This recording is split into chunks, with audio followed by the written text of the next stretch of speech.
They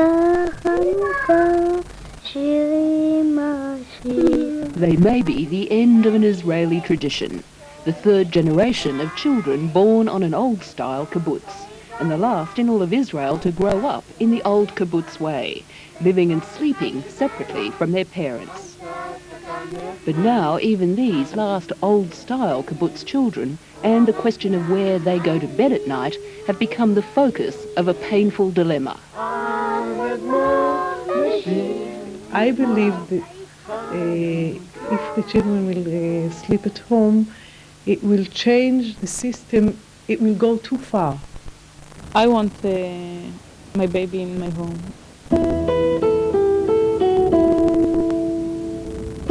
Once, Israel's communes were seen as pioneering and idealistic. Now, to many Israelis, they're as obsolete as the socialism that inspired them. To find what some call the last real kibbutz in the world, you have to travel almost to the end of Israel.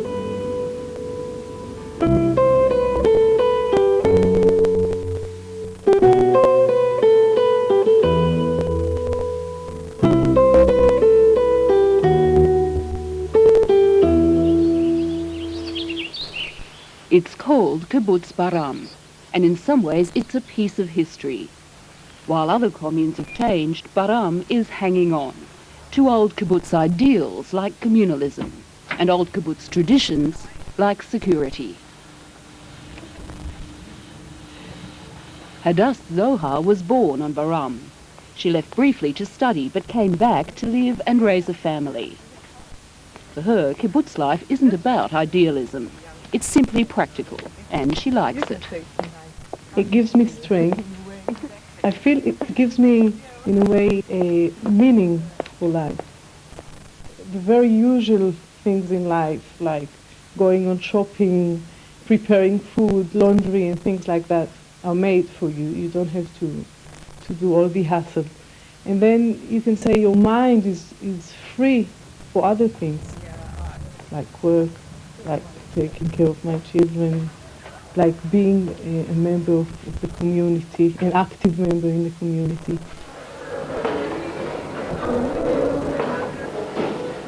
On Bara'am, like the original communes, almost everything is shared. Cooking and eating are communal. Decisions are made in long general meetings where every member has a vote. There's no need for money, no bills to pay, and everyone's supposed to be equal. It's a way of life that Hadass's partner Neri found hard to get used to. They met outside while Hadass was studying. Like most modern Israelis, Neri had never dreamed he'd end up on a kibbutz. Well, I was sure I'm not going to live here. I plan to take Hadass out from here, maybe to live somewhere else in the world or in the country. But Neri began picking apples and tried to get used to not being paid a salary. 8 years later, he's running the apple shed. It takes some time to get used to learn how the life is here now. And to see that, well, we are just a community and we, live together, work together, raising our kids together, just do everything together and being part of this place.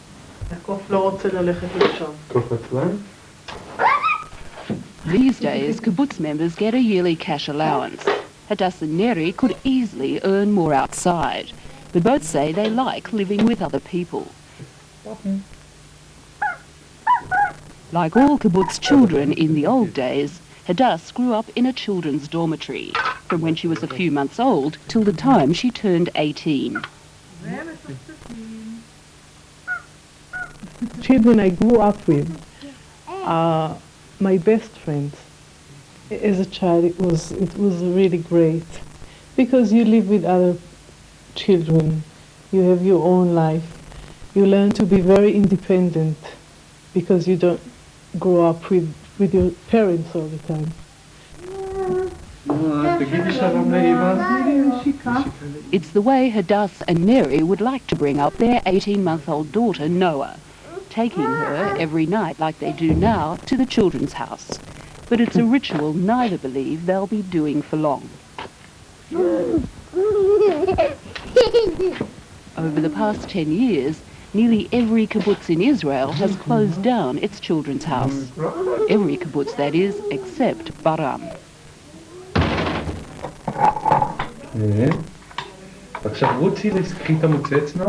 Now, even here, many parents want their children at home. Recently, the kibbutz held a secret ballot. Just over half of the 400 members voted to keep the children's house. But the decision was close. So far, everyone's accepted the result. But for the first time, the kibbutz is divided. In the middle of the day, I have half an hour to go there and to see him.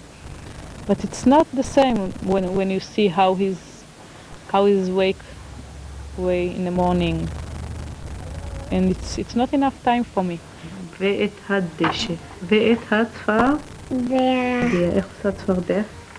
Hagit Lerner is one of Hadassah's closest friends. She too grew up in the children's house. But now she's a mother and she wants her baby at home.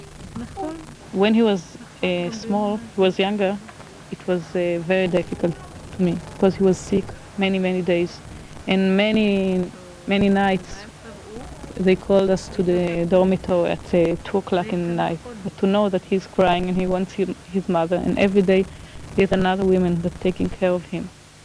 Of course it's hard, but I know I wouldn't be happy if I would live all my life taking care of the children, being a housewife or whatever. It's not me, it's not what I want to do.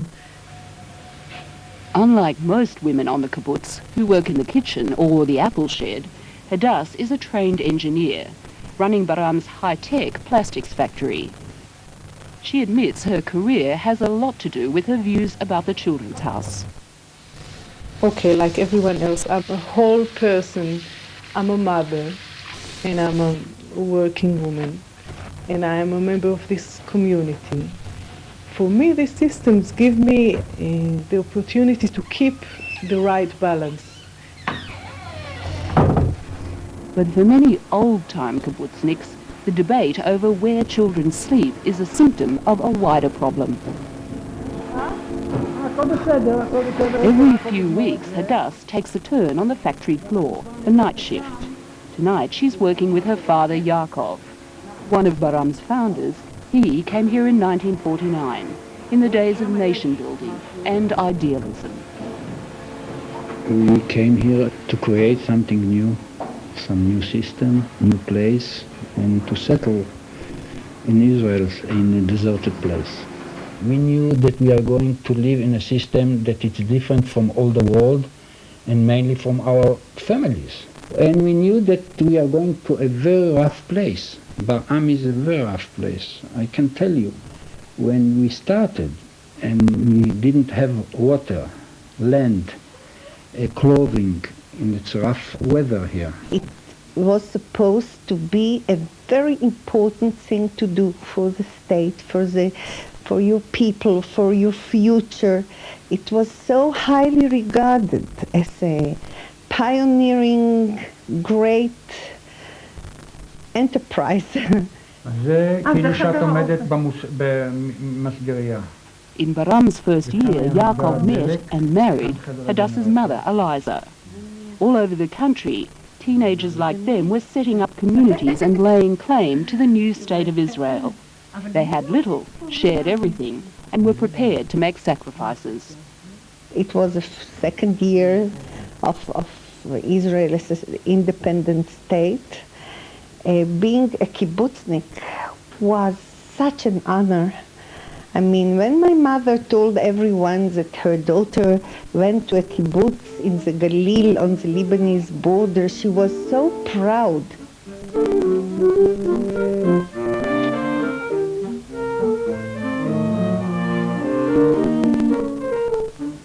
Crucial to Israel's settlement policy, the kibbutzim, their farms and their populations flourished.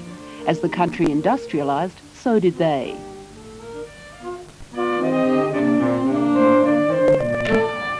But in the 70s, Israel's government changed. Support for the old-style communes dwindled. By the mid-80s, when Israel's inflation skyrocketed, many kibbutzim were in debt, and the government was no longer interested in bailing them out. Suddenly, the societies based on idealism seemed anything but ideal. Poor and in debt, the kibbutzim were no longer needed to pioneer Israel. Instead, they'd become a burden on the state. As the belief in building a new society collapsed, the frustrations of kibbutz life grew. For many kibbutzniks, it was a crisis.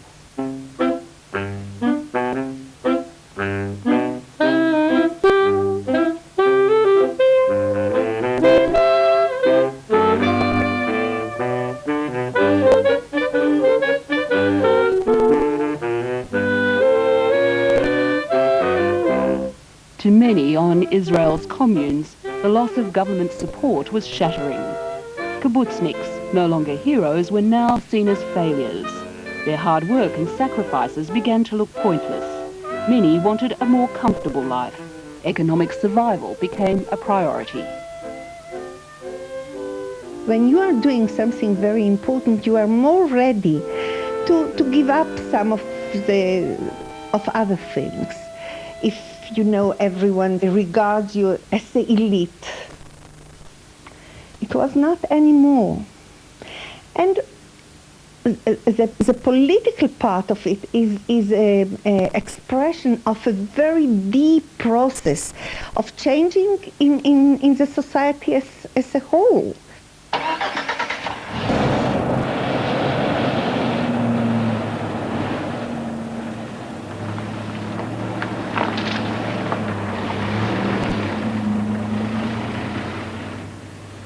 On Bara'am, where kibbutz fences almost touch the Lebanese border, change has come slowly. Despite the Middle East peace process, there's still fighting on Israel's border with Lebanon. Every night, Bara'am's kibbutzniks take turns to patrol. For the original kibbutzniks, Israel's faltering peace process is a reminder of a role the kibbutz movement could have played, but hasn't. It is a tragedy. We were the peaceniks. We fought for it. We dreamed about it. And now it comes, here it is, and it found the kibbutz movement dealing only with the daily life, with no ideas, nothing inspiring anymore, no importance. Unbelievable.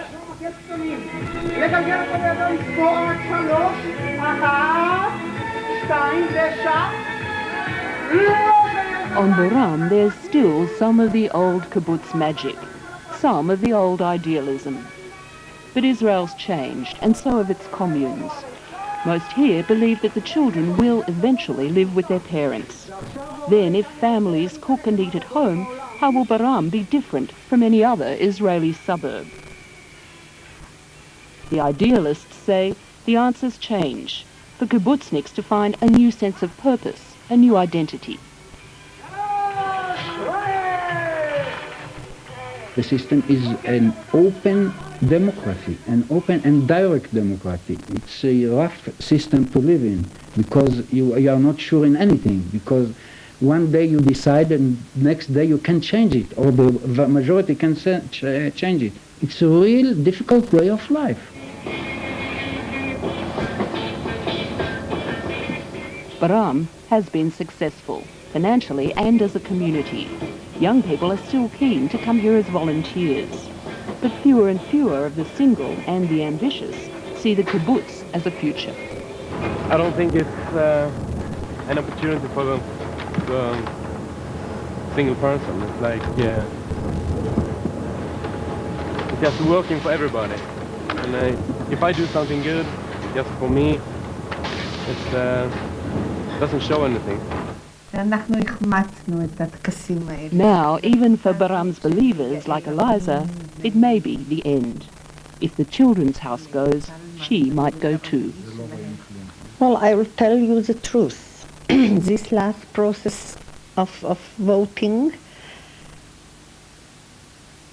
I felt that it might happen. I am here because it's a kibbutz. if it won't be a kibbutz, I don't want to live in just in an ordinary, remote village somewhere in the mountains. It will be a loss for the humankind, not for Israel, for everybody. I think that it is a human example how a modern society can exist and can be very, very positive.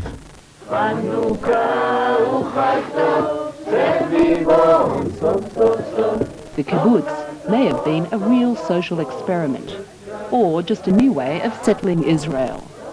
Either way, on Bara'am at least, it's not finished yet.